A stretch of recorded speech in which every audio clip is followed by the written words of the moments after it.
खूबसूरती और प्रकृति के साथ करीबी के लिए मशहूर शिमला शहर हर रात एक ऐसी खौफनाक घटना का गवाह बनता है जिससे बच पाना कभी कभार मुश्किल जान पड़ता है। शिमला के निवासियों को तो अब ऐसे माहौल में रहने की आदत पड़ गई है। वह जब भी रात के समय घर से निकलते हैं तो उन्हें यही लगता है कि ना जाने अब उनके साथ क्या होगा।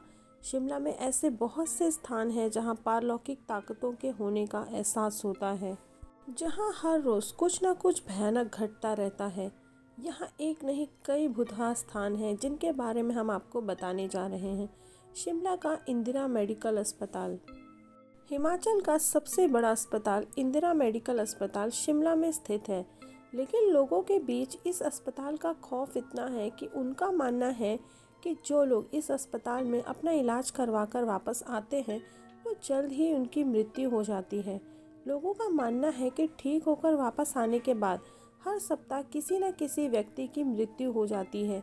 ऐसा माना जाता है कि जिन लोगों की मौत इस अस्पताल में हुई थी उनकी रूहें आज भी इसी अस्पताल के अंदर डेरा जमाए हुए हैं, जिनकी काली छाया उस अस्पताल के मरीजों पर पड़ती है। इस अस्पताल को श्रापित माना जाता है और यहाँ जितने भी लोग अपना इलाज करवाने आते हैं उन्हें हर समय किसी न किसी के अपने आसपास होने का एहसास होता है, जबकि वहाँ कोई दूसरा नहीं होता।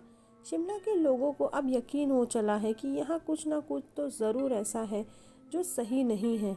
लोगों ने यहाँ अजीबोगरीब आवाज़ों को सुना है जो व्यक्तियों को उनके नाम से पुकारती है तो कभी उन्हें धक्का देती है, सीढ़ियों के बीच उनका रास्ता रोक लेती है, लिफ्ट का फंसना और अचानक से चलने लगना और साथ ही तीखी आवाज़ों में से किसी का चीखना आदि जैसी घटनाएं अब आम हो चुकी है। तो दोस्तों, कहानी यहाँ खत्म नहीं होती है। हम जानेंगे शिमला के एक और ऐसी जगह के बारे में, शिमला का convent of Jesus and Mary school. इस स्कूल को हॉन्टेड माना जाता है। ऐसा कहा जाता है कि इस स्कूल के लिए 13 तारीख का शुक्रवार मौत का पैगाम लेकर आता है। कहते हैं कि ब्रिटिश काल में यह स्थान एक अनाथालय हुआ करता था और रात के समय जब सब बच्चे सो रहे थे तो किसी ने उनके कमरे में आग लगा दी। इस घटना के बाद से लेकर अब तक वहां जली हुई रूहों को देखा जाता है। हालांकि अब उन बच्चों की आत्मा को शांति प्रदान कर दी गई है, लेकिन ऐसे स्थान पर बच्चों के लिए झूले और अन्य ज़रूरी सामान रखा गया है। लेकिन फिर भी कहा जाता है कि यहाँ एक जली हुई लड़की अपने अध्यापकों और चपरासियों से गुड़िया और खिलौने की मांग करती है। तो दोस्तों, ये कहानी तो यहाँ ख़त्म होती है।